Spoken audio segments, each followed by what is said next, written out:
और आज का दिन हमारे लिए बहुत महत्वपूर्ण है। हमारे जीवन का मैं ये कहूँ कि सबसे बड़ा दिन है। इसलिए है कि हमारे जीवन में परिवर्तन जो है, एक भगत सिंह जी का छोटा सा सीरियल देख के आया था और उस समय कुछ भी हमें समझ में नहीं आया था कि हम क्या करें। बस इतना समझ में आया कि हमारा गांव में एक मित्र होता था, विनोद कुमार नाम होता था उसका, लीला भाई बोलते थे। उनके साथ मिलके ये जो बाबा जयराम दास जी का मंदिर है, यहाँ पे हमने 5 बढ़ के पेड़ लगाए और वहीं से बाबा जयराम दास जी के जो पेड़ों की सेवा हम करते थे, वहीं से हमें राजीव दीक्षित जी के बारे में पता चला। हमारे मन में भगत सिंह के लिए जो श्रद्धा भाव था वो इसलिए कि उन्होंने राष्ट्र के लिए बहुत कुछ किया था और हम भी बाबा के दरवाजे पे इसीलिए आए थे कि राष्ट्र के लिए कुछ कर सके, ठीक उसी तरीके से जैसे भगत सिंह ने किया। आज का समय वो नहीं है जो भगत सिंह जी का समय था।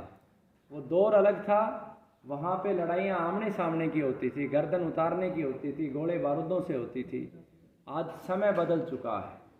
आज लड़ाइयाँ, आपको आपका दुश्मन कौन है आपको ये पता ही नहीं चलेगा कि आपका दुश्मन कौन है। और आज लड़ाई का एक ऐसा दौर शुरू हो गया है जिसमें माँ ही अपने बेटे को अपने हाथ से जहर दे रही है। मैं बार बार समझाता हूँ और उसे पता भी नहीं मैं अपने बेटे को जहर दे रही हूँ, और हर व्यक्ति सिर्फ और सिर्फ शोषण कर रहा है। तो वहाँ से भाई राजीव दीक्षित जी को सुनने के बाद हमें वास्तविकता पता चली कि हकीकत में हमें आज के दौर में क्या करना है। जब जब अलग अलग दौर होते हैं, 15 साल के बाद मुझे लगता है राजीव भाई की बातें सार्थक नहीं रहेंगी, है ना, क्योंकि समय के अनुसार षड्यंत्र बदलते हैं, दुनिया प्रगति कर रही है। धार्मिक लोग धर्म के क्षेत्र में आगे बढ़ते हैं, पापी लोग पाप के क्षेत्र में आगे बढ़ते हैं। मेरा जीवन भी आपकी तरह बिल्कुल साधारण जीवन रहा है। मैं बहुत अच्छा व्यक्ति नहीं रहा हूँ। एक समय पे मैं शराबी भी रहा हूँ और एक समय तक मैं चरित्रहीन भी रहा हूँ। मैं बाबा जयराम दास, भाई राजीव दीक्षित जी और परमात्मा का शुक्रगुजार हूँ कि मुझे सद्मार्ग मिला, एक अच्छा रास्ता मिला, और अभी भी मैं प्रयासरत हूँ कि मुझसे कुछ गलत ना हो।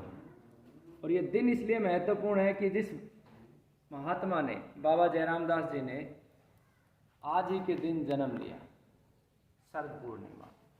दूसरा, ये दिन इसलिए महत्वपूर्ण है कि शरद पूर्णिमा भारतीय संस्कृति के लिए सबसे महत्वपूर्ण है और समूचे विश्व के लिए महत्वपूर्ण है। ऐसा इसलिए है क्योंकि इस दिन चंद्रमा जो है वो धरती के सबसे ज़्यादा समीप होता है और चंद्रमा की विशेष किरणें जब इस जीव जगत के ऊपर गिरती हैं तो सबको लाभान्वित करती हैं, सबको लाभ देती हैं।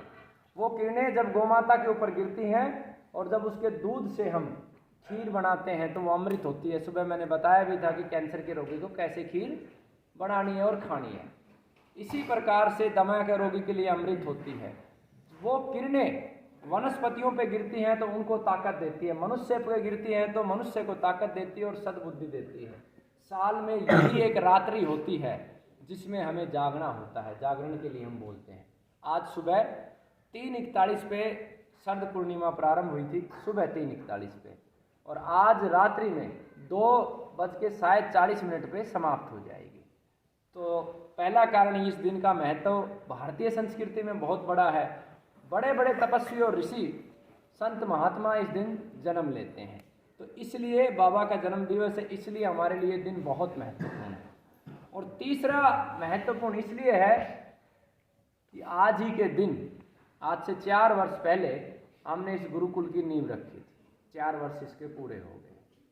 और चौथा ये दिन इसलिए भी महत्वपूर्ण है कि मेरे गुरुकुल में जितने भी बच्चे हैं ये सब मेरे ही पुत्र हैं, मेरे ही बच्चे हैं, लेकिन मेरे शरीर से जो उत्पन्न हुआ मेरा जो सबसे बड़ा बेटा है उसका भी आज ही के दिन जन्मदिन है। तो ये कारण है जिसकी वजह से मेरे जीवन में बहुत महत्वपूर्ण है और आपके जीवन में भी बहुत महत्वपूर्ण है।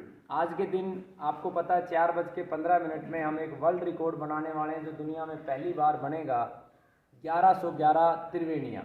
हमने संकल्प 1111 त्रिवेणियों का लिया था, लेकिन अभी तक 1300 से ज़्यादा लोग लेके जा चुके हैं त्रिवेणियाँ लगाने के लिए। जो शाम को 4:15 पे ठीक 1 मिनट में त्रिवेणी लगाएंगे, ये वर्ल्ड रिकॉर्ड बनेगा।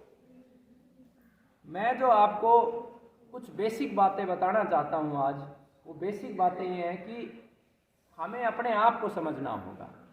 मैं भी इसी खोज में लगा हूँ कि अपने आप को पहचान पाऊँ, आखिर मैं क्या हूँ, मैं क्यों हूँ, मेरा मूल कर्म क्या है, पाप क्या है, पुण्य क्या है, धर्म क्या है, मैं किस लिए आया इस संसार में।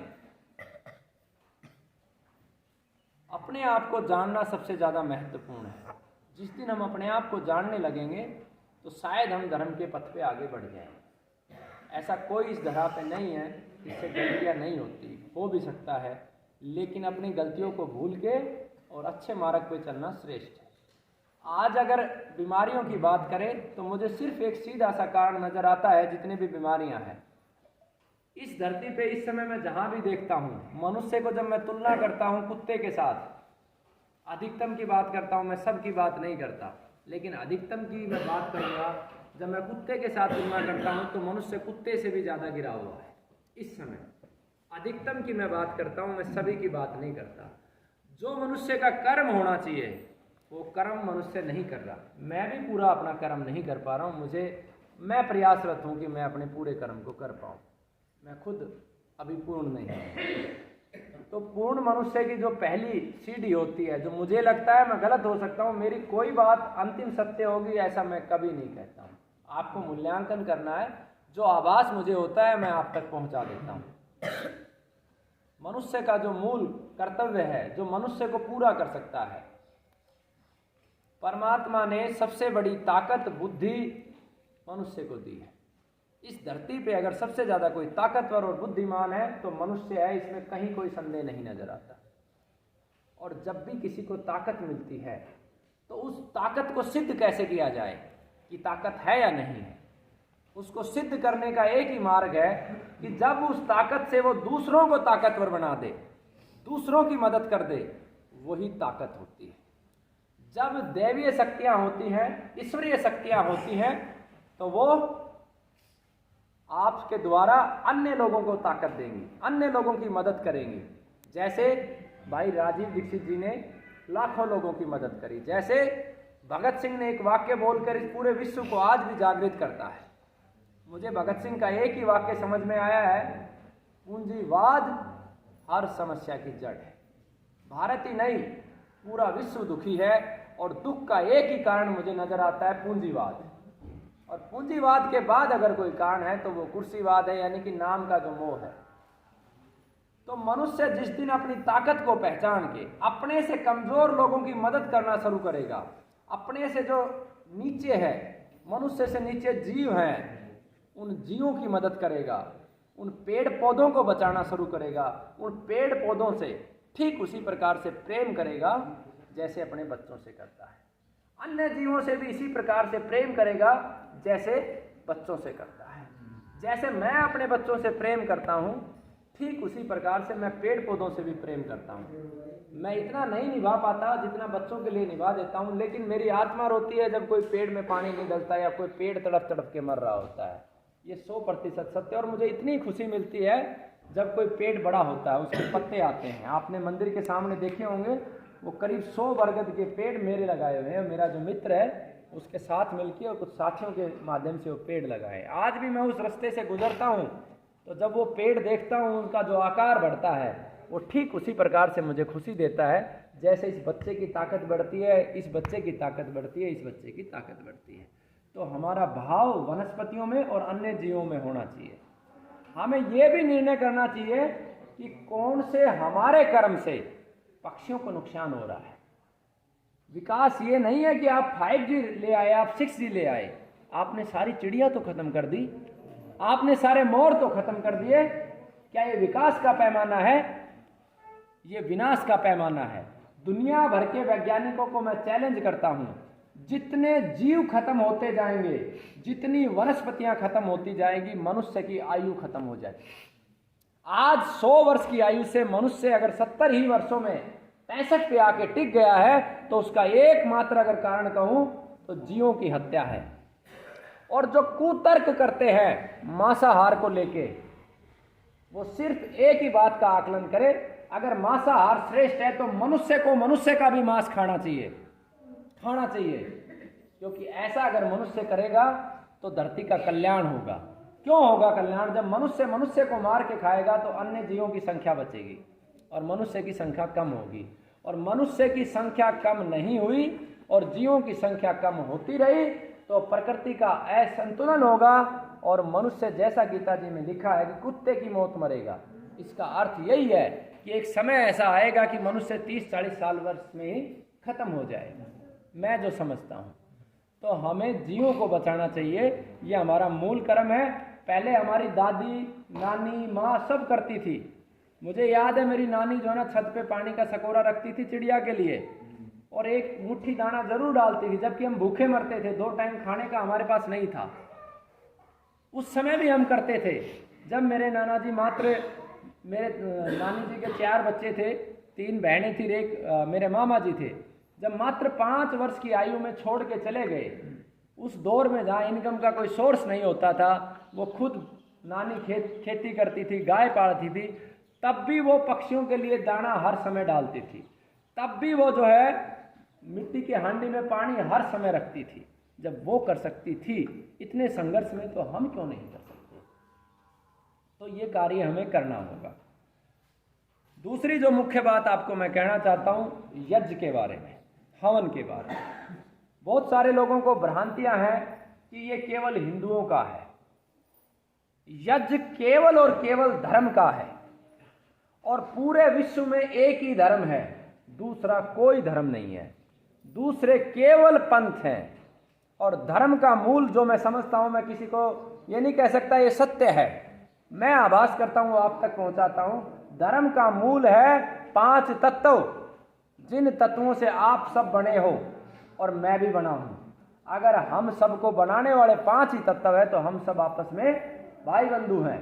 हमारा कहीं ना कहीं कोई ना कोई रिश्ता है, क्योंकि हम सब में वही 5 चीजें हैं और उन्हीं 5 तत्वों से बने हैं सारे जीव और उन्हीं 5 तत्वों से बनी है वनस्पतियां। हमारा कोई भी कर्म अगर इन जीवों को, वनस्पतियों के और मनुष्य के हित में है, उससे इनको लाभ होता है तो वो धर्म है, बाकी सब अधर्म है। हाँ, अगर इस कार्य में कोई बाधा पहुंचाता है तो उसे बार बार सचेत करना ये हमारा फर्ज है, और जब वो ना माने तो उसे कुचल देना, उसको खत्म कर देना, ये भी धर्म है। क्योंकि अगर हम इस पूरी परिभाषा को नहीं समझेंगे तो उसके लिए सिर्फ आप 2 उदाहरणों से समझो कि अगर गुरु गोविंद सिंह जी को बलिदान देने की क्या आवश्यकता थी, भगवान श्री कृष्ण को महाभारत में अपने ही भाइयों को मरवाने की क्या आवश्यकता थी, क्यों पांडवों ने अपने ही भाई मार दिए? सिर्फ इसलिए क्योंकि वो विधर्मी हो गए थे, धर्म के पथ से अलग हो गए थे। इसलिए धर्म की परिभाषा भी हमें देखनी होगी। इन मापदंडों में जो खरा उतरता है वो धर्म पे है, जो नहीं खरा उतरता वो अधर्म पे है। पंथ बने हैं, बनते हैं, बनते रहेंगे, वो सिर्फ एक कुर्सीवाद की भूख है। आज एक बाबा आ गया, कल दूसरा आ जाएगा, कोई तीसरा आ जाएगा, कोई अपना धर्म चला देगा। कितने भी चलाए जा सकते हैं, असंख्य हो सकते हैं, लेकिन वास्तविक धर्म जो मुझे समझ में आता है सिर्फ एक है। मैं बात कर रहा हूं यज्ञ की। यज्ञ क्यों महत्वपूर्ण है? यज्ञ हिंदुओं का कोई लेना देना नहीं, पंडितों का कोई लेना देना नहीं। 99% पंडित यज्ञ का अर्थ ही नहीं समझते। आप देखोगे पतंजलि के घी से या डालडा के घी से यज्ञ किया जाता है, उसका कोई फायदा नहीं है। केवल और केवल देसी गौमाता के घी से जो यज्ञ किया जाता है, जड़ी बूटियों के माध्यम से जो यज्ञ किया जाता है, वही यज्ञ होता है। एक 10 ग्राम घृत से जब यज्ञ होता है, गाय के घृत की बात करता हूं, तो 1 टन ऑक्सीजन जनरेट होती है। 1 टन। आप दुनिया भर के साइंटिस्ट रिसर्च कर लो कि कितना बड़ा विज्ञान है ये। और इन्हीं जड़ी बूटियों को अगर कोई कैंसर का रोगी है, हल्दी की हम आहुति दे दें, कचनार की हम आहुति दे दें, तुलसी की हम आहुति दे दें, सफ़ेद मूसली की हम आहुति दे दें, बादाम की हम आहुति दे दें, नीम की हम आहुति दे दें। करीब 83 औषधियाँ हैं, समय का अभाव है, आप YouTube पे देख लीजिएगा। उन औषधियों के माध्यम से जब हवन होता है तो वो कैंसर को इतनी तीव्रता से खत्म करता है। मेरे पास एक रोगी था, उसका फोटो लगा होगा, उसको फूड पाइप लगी थी, बूंद बूंद करके दवा हम दे सकते थे, मात्र 1 महीने में उसका फूड पाइप हट गया इसी हवन के द्वारा। बहुत सारे वैज्ञानिक सवाल करते हैं ऐसे संभव ही नहीं, संभव है। ये जो धुआं हमारे अंदर जाती है ये बहुत तीव्रता से काम करती है, हमारे अंतिम शरीर के अंतिम हिस्से तक ये हवा जाती है। तो ये यज्ञ का महत्व है और इसका पंथों से कोई लेना देना नहीं है, इसका सिर्फ और सिर्फ संबंध है धर्म से। एक चीज मैं आपको, जो मैंने पहले धर्म की परिभाषा बताई कि गलत का विरोध करना ही धर्म है, इसी कड़ी में मैं चिकित्सा से संबंधित कुछ बातें, कुछ बिंदु आपके बीच में रखना चाहता हूं। अगर आप समझोगे तो शायद इस राष्ट्र में एक बहुत बड़ी क्रांति होगी। हमारे यहाँ पे जो सेवा की जितनी भी व्यवस्थाएं थी, चाहे चिकित्सा हो, भले शिक्षा हो, न्याय हो, वो सब की सब पूंजी से नहीं जुड़ी हुई थी, एक भी पूंजी से नहीं जुड़ी थी। तो उसमें क्या होता था कि हर चीज धर्म से चलती थी। आज प्रत्येक व्यवस्था किससे चल पड़ी है? पूंजी से। पैसा नियंत्रित कर रहा है व्यवस्था को। और भगत सिंह की आप बात याद करो, आज हॉस्पिटल में ऐसे ऐसे हॉस्पिटल हैं, मैं आपको नाम दूंगा, पता दूंगा, जिन्होंने 12-12 साल से एक भी कैंसर रोगी ठीक नहीं किया, 12 साल से, और वो लाखों लोगों को दवा देते हैं। उनको कभी ये आभास ही नहीं होता कि हम कर क्या रहे हैं।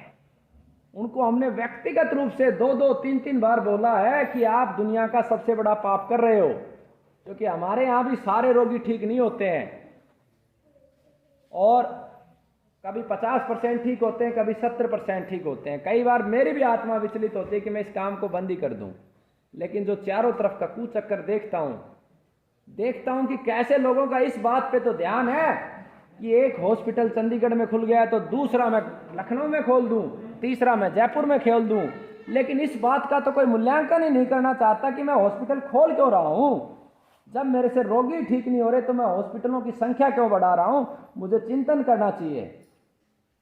तो ऐसे झूठों को जब तक आप लोग सवाल नहीं करोगे, एक सवाल मैं आपको देके जाता हूं। इस समय कैंसर के विषय में दुनिया का जो मुझे महसूस होता है सबसे बड़ा झूठ कि DIP डाइट से कैंसर ठीक होता है।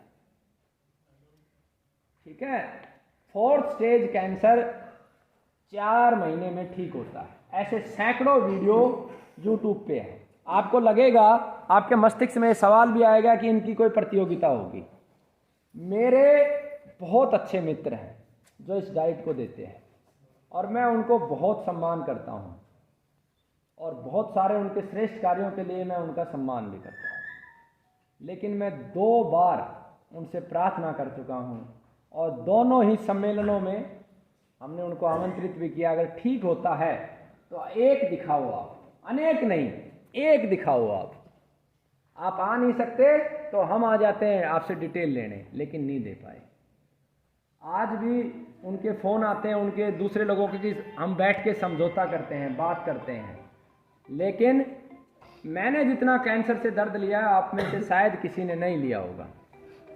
इतना कैंसर का दर्द जो मुझे मिला है जीवन में, आप में से किसी ने नहीं लिया होगा।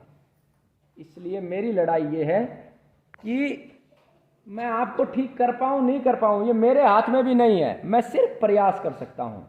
लेकिन तुम लोग जहाँ भी दवा लो, एक सवाल जरूर दाग दो, कितने ठीक किए? वो कहेगा 50,000, 5,000, 10,000, 1,000, 5 का नाम दे, मोबाइल नंबर दे। और उस सम्मेलन में क्यों नहीं जाता? जब वो सम्मेलन हो रहे हैं, ठीक हुए, तो वहाँ क्यों नहीं जाता? वो पूछेगा मैं क्यों जाऊँ, मेरे पास समय नहीं है।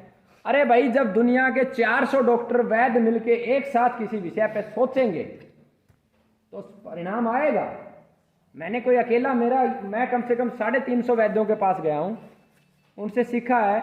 ऐसे कोई वैद्य नहीं भारत में। आज भी सुबह सुबह बहन जी ने, पहली रोगी थी, भिलवाड़ा की थी, उसने मुझे पुणे का एक वैद्य का नंबर दिया। मैंने सबसे पहले उसको फ़ोन किया, उसको निमंत्रण दिया कि आपसे सीखना चाहते हैं, कुछ आपको बताना चाहते हैं, क्योंकि रास्ता तो ऐसा ही निकलेगा ना। तो वो अगर वो कहते हैं नहीं जाना चाहते तो उनसे पूछो क्यों नहीं जाना चाहते। जब तुम्हें कुछ सीखने को मिलेगा, दुनिया की जो सबसे बड़ी बीमारी है उसका निचोड़ मिलेगा, तो क्या तुम्हारा धर्म नहीं है लोगों को बचाना? तुम्हारा धर्म केवल हॉस्पिटल में दवा देना है या अपने हॉस्पिटलों की संख्या बढ़ाना है? सत्य को जानना तुम्हारा धर्म नहीं है?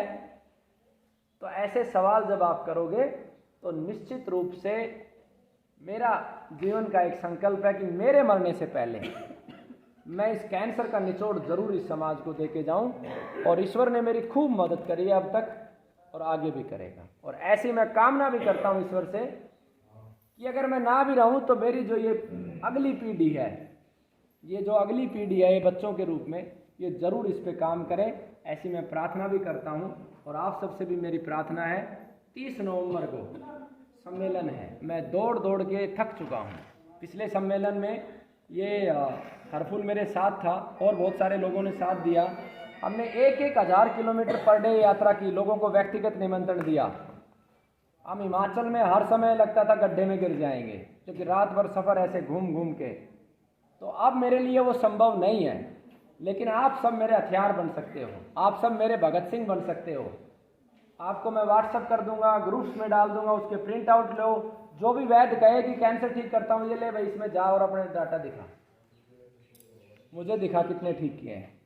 केवल ये सवाल अगर इस देश में चल पड़ा, एक ही सवाल अगर चल पड़ा, तो पूंजी की जो व्यवस्था है वो पूर्ण रूप से ध्वस्त हो जाएगी, एक झटके में ध्वस्त हो जाएगी।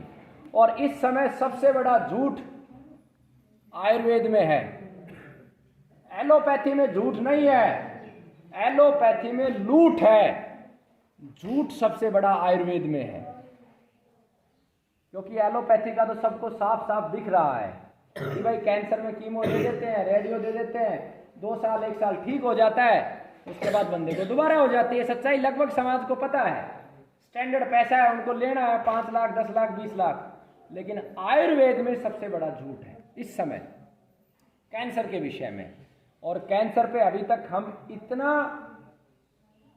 अनुभव लेने के बाद भी अभी तक ये कॉन्फिडेंस के साथ मैं ये नहीं कह सकता कि इस रोगी को मैं ठीक कर लूंगा और इसको ठीक नहीं कर पाऊंगा। ऐसे ऐसे रोगी ठीक हो जाते हैं जिनको 6 जगह पे कैंसर है, और ऐसे ऐसे ठीक नहीं हो पाते जिनको एक ही जगह पे कैंसर है। तो ये कर्मों का बहुत बड़ा चक्कर है। कर्मों के मार्ग पे आप सब बढ़ो, अच्छे कर्म करो, ऐसा मैं आप लोगों से निवेदन करता हूं। और इस कार्य को आप सब मिलके आगे बढ़ा सकते हो। आपके छोटे छोटे सहयोग से बड़ा कार्य हो सकता है। आप लोग सभी YouTube देखते हो, यहाँ पे YouTube देख के आए हो, एक बार हाथ खड़े करना, कितने लोग यहाँ पे YouTube देख के आए हैं? सच सच बताओ मेरे को। आपको पता है दुनिया में इस समय YouTube जो है वो झूठ का सबसे बड़ा अड्डा है, और चिकित्सा के क्षेत्र में सबसे बड़ा झूठ YouTube पे है। किसी भी YouTube चैनल को अगर 20,000 रुपए दे दो, सिर्फ 20,000 रुपए, इतनी औकात है उनकी, कुछ ईमानदार है उनका, मैं सम्मान भी करता हूं। केवल 20,000 रुपए आप दे दो तो ये बोल जाएगा 1,000 रोगी इस वैद्य ने ठीक कर दिए, चुटकियों में ठीक कर दिए, मैंने अपनी आंखों से देखे हैं ठीक होते हुए, बोल जाएगा। इतना ईमान बचा है मनुष्य का, इतना। और मैं आपको सच बताऊं, मैं भी इन यूट्यूबरों को पैसे देता हूं, ऐसा नहीं है मुझे, मेरी मजबूरी हो गई है। एक बार तो एक यूट्यूबर ने हमारे गुरुकुल की वीडियो पे हॉस्पिटल का एड्रेस डाल दिया, और हमें पता नहीं था इनको ऐसे पैसे देने होते हैं। बाद में मैंने इस पूरे चक्कर को समझ के मैंने उनसे रिटर्न एग्रीमेंट किया, कोर्ट में एग्रीमेंट किया, ठीक है तू ले पैसे, लेकिन वीडियो डिलीट नहीं कर सकता, एड्रेस चेंज नहीं कर सकता। फ्री में जब करवाते थे तो किसी हॉस्पिटल का एड्रेस डाल दे, किसी का नंबर डाल दो, खेल चलता है। अच्छे पत्रकार भी हैं, जैसे एक पत्रकार है टेक्निकल फार्मिंग, है ना, मैं सबका तो अच्छे पत्रकारों का नाम नहीं ले सकता, लेकिन टेक्निकल फार्मिंग एक बहुत अच्छा पत्रकार है, एक पैसा किसी से नहीं लेता। ऐसी ऐसी लोभियों ने उसको खरीदने की कोशिश की कि 20 लाख दे दे, 30 लाख, लेकिन उसने मना कर दिया। एक जीतू करके है, जीतू रिवोल्यूशनरी, आप कभी सुनना, गो भक्त है, वो भी बहुत सच्चा पत्रकार है। हालांकि मेरे से नाराज है, पिछले काफी समय से मेरे पास आ नहीं रहा है, वीडियो भी नहीं बना रहा है, लेकिन वो बहुत अच्छा और श्रेष्ठ पत्रकार है। इस बात से निर्भर नहीं करता कि आपके किसी के साथ कैसे संबंध है, श्रेष्ठ व्यक्ति श्रेष्ठ ही रहेगा। व्यक्तिगत संबंध हमारे किसी के साथ गलत हो सकते हैं, अच्छे ना बने, लेकिन वो श्रेष्ठ है। और ऐसे और बहुत सारे पत्रकार हैं जो बहुत श्रेष्ठ हैं, मेरे को अभी याद भी नहीं आ रहे और समय का भी अभाव है। लेकिन ये सच्चाई भी, जो पत्रकार ऐसी वीडियो दिखाए उससे भी फ़ोन करके पूछो, भाई तेरे घर पे कैंसर होगा, मैं ऐसी कामना करता हूँ, तो इसी से ठीक करवा लेगा, चुटकियों वाले से ठीक तो हो ही जाएगा। क्योंकि तुम कह रहे हो चुटकियों में कैंसर ठीक होता है, तो ठीक तो हो ही जाएगा। मैं तो प्रार्थना कर रहा हूँ चुटकियों में करवा लेना, ताकि उनकी आत्मा भी जागृत हो। और जब तक लोगों की आत्मा और चेतनाएं जागृत नहीं होंगी तब तक गलत होता रहेगा। ठीक है, बहुत बहुत धन्यवाद आपका।